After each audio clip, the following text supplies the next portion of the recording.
So ఇక్కడ రెండు విషయాలు మనం మాట్లాడుకోవాలి. ఒకటి ఇఫ్ అండ్ బట్స్ జాయిన్ చేసి ఒక రెండు కేసులు నేను మాట్లాడతాను. మొదటిది ఉన్నది ఉన్నట్లు మనందరికీ తెలిసినట్లు మాట్లాడుకుంటే, రియాజ్ అనే వ్యక్తి ఒక దొంగ, అతను పట్టుకోవడానికి ప్రమోద్ వెళ్ళడం, అతని మీద రియాజ్ దాడి చేయడం, అతని ప్రాణాలు తీయడం, అక్కడి నుంచి పారిపోవడం, అతన్ని పట్టుకునే క్రమంలో అక్కడెక్కడో వెళ్ళి ఒక పాడుబడిన ఒక పాత లారీలో అతను దాక్కోవడం, అతన్ని పట్టుకోవడం, ఆ సమయంలో కూడా మళ్ళీ స్ట్రగుల్ అవ్వడం, అక్కడ మరికొంతమంది గాయాలు అవ్వడం, అక్కడి నుంచి అతన్ని హాస్పిటల్కి తీసుకువెళ్ళడం, అక్కడ పారిపోయే ప్రయత్నంలో అతని మీద ఎన్కౌంటర్ చేయడం, అతను గన్ లాక్కొని వారిని బెదిరించే ప్రయత్నం చేశాడని ఈ నేపథ్యంలో అతన్ని ఎన్కౌంటర్ చేశారని. This is the basic story, మన అందరికీ తెలిసింది.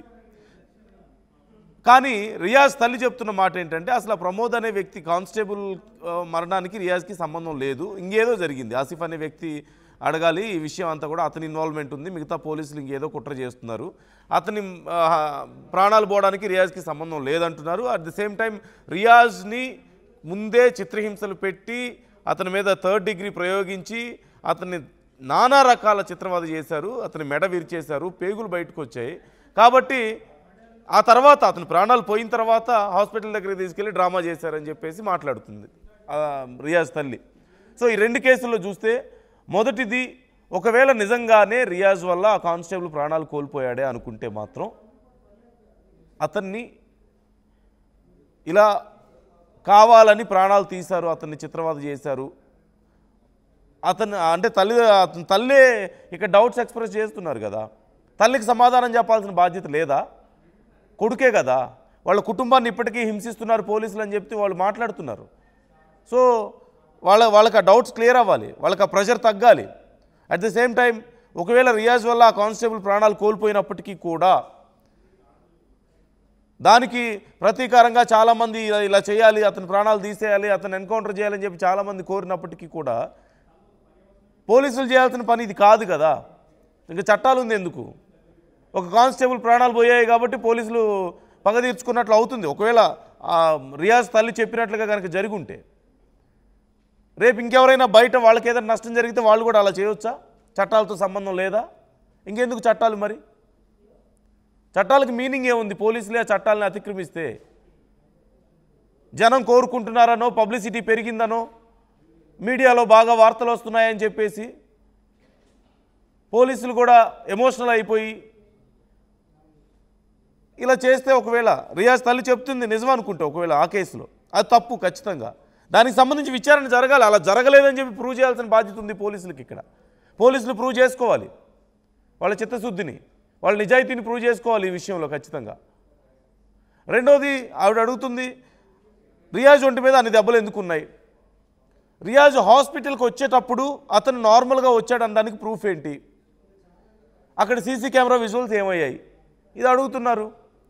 అట్ ది సేమ్ టైం అసలు ఆ కానిస్టేబుల్ మృతికి రియాజ్కి సంబంధం లేదంటున్నారు. ఇన్ని డౌట్స్ ఉన్నప్పుడు మళ్ళీ స్థానికంగా ఉన్న పోలీసులతో విచారణ చేపిస్తే దీంట్లో న్యాయం జరుగుతుందని గ్యారంటీ ఏముంది? కాబట్టి సిబిఐ విచారణ అడుగుతున్నారు, తప్పే ఉంది అందులో? రియాజ్ ఒక దొంగ అయినంత మాత్రాన అతని ప్రాణాలకు విలువ లేదా? ఆ కుటుంబానికి సమాధానం చెప్పాల్సిన బాధ్యత లేదా? ఆ తల్లికి కొడుకు కాకుండా పోతాడా? చట్టాన్ని అతిక్రమించవచ్చా ఒకవేళ పెద్ద తప్పు చేసినంత మాత్రాన? సో ఇవన్నీ కూడా సమాధానం చెప్పాల్సిందే. చట్టాన్ని ఎవరు చేతుల్లోకి తీసుకోవడానికి లేదు, చివరికి పోలీసులైనా సరే. సో ఈ విషయంలో ఏం జరగాలని మీరు కోరుకుంటున్నారు? చాలామంది కామెంట్ ఇక్కడ అభిప్రాయాలు వ్యక్తం చేస్తున్నారు. ఆర్టీవీ అడిగినటువంటి ప్రశ్నకు చాలామంది రియాక్ట్ అయ్యారు. రియాజ్ విషయంలో ఏం జరగాల్సిన అవసరం ఉంది అసలు అనే ప్రశ్న. రియాజ్ కేసులో పోలీసులు చేసింది కరెక్టేనా అంటే 63% మంది అవునంటున్నారు, 37% మంది నో అంటున్నారు. కానీ రియాజ్ తల్లికి సమాధానం చెప్పాల్సిన బాధ్యత పోలీసులకు ఉందా లేదా, మన వ్యవస్థలకు ఉందా లేదా? రియాజ్ కుటుంబం సఫర్ అవుతుంది, ఆ ఇంట్లో చిన్న పిల్లలను కూడా సఫర్ చేస్తున్నట్లుగా తెలుస్తుంది. ఆ సఫరింగ్కి కారణమైన వాళ్ళని శిక్షించాల్సిన బాధ్యత ఉందా లేదా? రియాజ్ ఒక మనిషి కాకుండా పోతాడు ఒక దొంగ అయినంత మాత్రాన? ఒకవేళ నిజంగా ఒక కానిస్టేబుల్ ప్రాణాలకు పోవడానికి రియాజ్ కారణం అయినప్పటికీ చట్టాన్ని అతిక్రమించి రియాజ్ను, అతని తల్లి చెప్తున్నట్లుగా రియాజ్ను చిత్రవద చేసి అలా ప్రాణాలు తీసే హక్కు ఎవరికి ఉంటుంది? పోలీసులకు ఎందుకు ఉంటుంది? పోలీసులే ఒకవేళ చట్టాన్ని చేతుల్లోకి తీసుకుంటే ఎలా? సో ప్రూవ్ చేసుకోండి. ఇక్కడ ఎవరు కన్ఫర్మ్ చేయట్లా పోలీసులు అలా చేశారని. కానీ రియాజ్ తల్లికి సమాధానం చెప్పాల్సిన బాధ్యత ఉంది, ఆ కుటుంబానికి సమాధానం చెప్పాల్సిన బాధ్యత ఉంది. ఇన్ఫ్యాక్ట్ మన సమాజానికి కూడా ప్రూవ్ చేసుకోవాల్సిన బాధ్యత ఉంది. పోలీసులు కూడా కామన్ పీపుల్ లాగా ఎమోషనల్గా ఏదో నిర్ణయాలు తీసేసుకుంటే కుదరదు. ఒకవేళ వాళ్ళ కానిస్టేబుల్ ప్రాణాలు కోల్పోయాడు, వాళ్ళ మిత్రుడు ప్రాణాలు కోల్పోయాడు కాబట్టి మేము ఇలా చేసేస్తామంటే కుదరదు. ఎందుకంటే రేపు కామన్ పీపుల్ కూడా ఇదే నేర్చుకుంటారు కదా. వాళ్ళకి ఏదైనా నష్టం జరిగితే వాళ్ళు చట్టాన్ని చేతుల్లోకి తీసుకొని ఏదో ఒకటి చేసేయచ్చా? పోలీసులు ఏమైనా సపరేటా? కాదు కదా.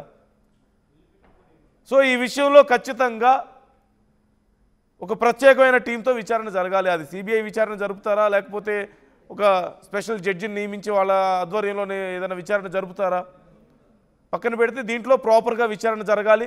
ప్రజలకు నిజాలు తెలియాలి, రియాజ్ తల్లికి నిజాలు తెలియాలి, న్యాయం జరగాలి. ఖచ్చితంగా నిజమైన న్యాయం జరగాలి. నిజమైన న్యాయం చట్ట ప్రకారమే జరగాలి. ఎవరో చట్టాన్ని చేతుల్లోకి తీసుకుంటే జరిగేది కాదు. అది ఎవరైనా సరే, పోలీసులైనా సామాన్య ప్రజలైనా ఎవరైనా సరే. అతని కుటుంబం సఫర్ అవడానికి వీలు లేదు. అతని కుటుంబాన్ని సఫర్ చేసే హక్కు లేదు, పోలీసులకి లేదు, బయట వాళ్ళకి లేదు. ఒకవేళ బయట ఎవరైనా సరే రియాజ్ గురించి మాట్లాడుతూ వాళ్ళ పిల్లల్ని కానీ వాళ్ళ కుటుంబాన్ని కానీ ఎవరైనా మాట్లాడితే, హార్ష్గా మాట్లాడితే కేసు పెట్టాలి, వాళ్ళ మీద చర్యలు తీసుకోవాలి. రియాజ్ చేసిన తప్పులకు వాళ్ళ కుటుంబం బాధ్యత వహించకూడదు. వాళ్ళ నష్టపరిహారం చెల్లించే అవకాశం ఉండకూడదు. దే ఆర్ ఇండివిజువల్స్, వాళ్ళకి సంబంధం లేదు అతను చేసిన తప్పులకి.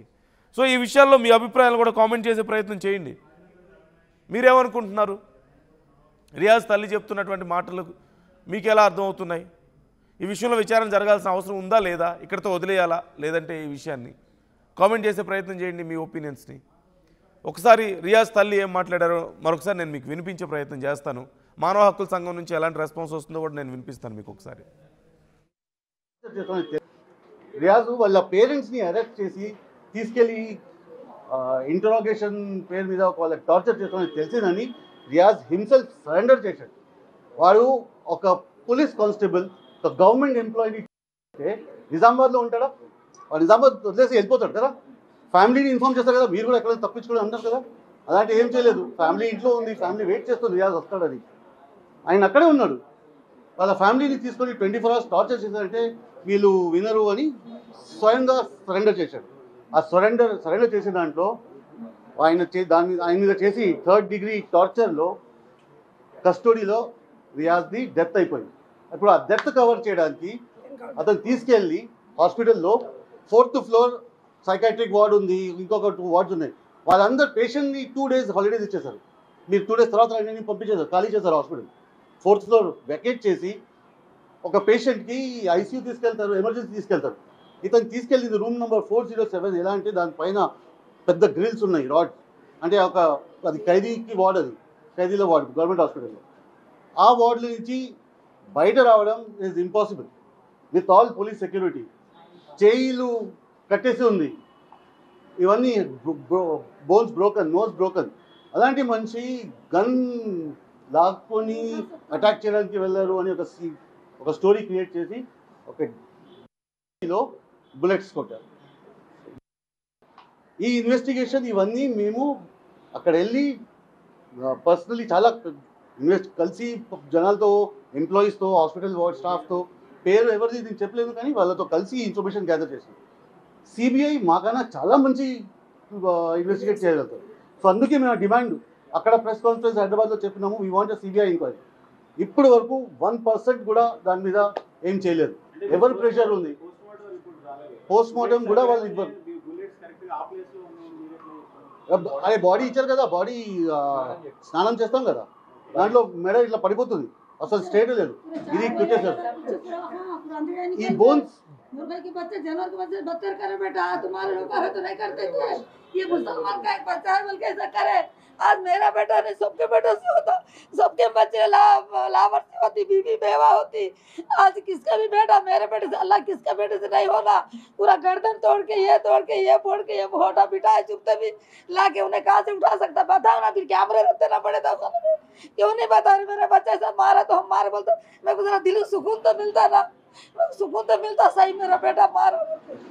ऐसा तो करना था ఫ్రమ్ नहीं मार सकता రియాజ్ उसने కి मेरे को। హాస్పిటల్లో నడుచుకుంటూ వచ్చాడా కెమెరా జస్ట్ అంటే వాళ్ళు పట్టుకున్న తర్వాత ఏదో టార్చర్ జరిగింది, ఆయన నడుచుకుంటే హాస్పిటల్కి తీసుకెళ్లారా, వీల్ చైర్లో తీసుకొచ్చారా, స్ట్రెచర్లో తీసుకొచ్చారా, ఇవన్నీ ప్రూవ్స్ లేవు. అవన్నీ దే హ్యావ్ మ్యానిపులేటెడ్, అన్ని డివిఆర్స్ అన్నీ తీసేశారు. హాస్పిటల్ సెక్యూరిటీని జరిపేసి పోలీస్ వాళ్ళు సెక్యూరిటీగా ఇన్ఛార్జ్ తీసుకొచ్చారు, పైన ఆ రూమ్లో పెట్టారు. బిఫోర్ బుల్లెట్స్ కొట్టిన ముందు all top officials, commissioner, DCP వాళ్ళందరూ వచ్చారు, వాళ్ళందరూ ప్రెజెన్స్లో కొట్టారు 3 bullets. ఎన్కౌంటర్ షేపే వేరే ఇచ్చారు. తర్వాత కింద హాస్పిటల్ కింద బయట Lawrence Bishnoi photo, commissioner police Nizamabad commissioner Chaitanya గారి ఫోటో, వీళ్ళిద్దరు ఫోటో పక్కన పెట్టి పటాకులు. అసలైన తొలి వెలుగు.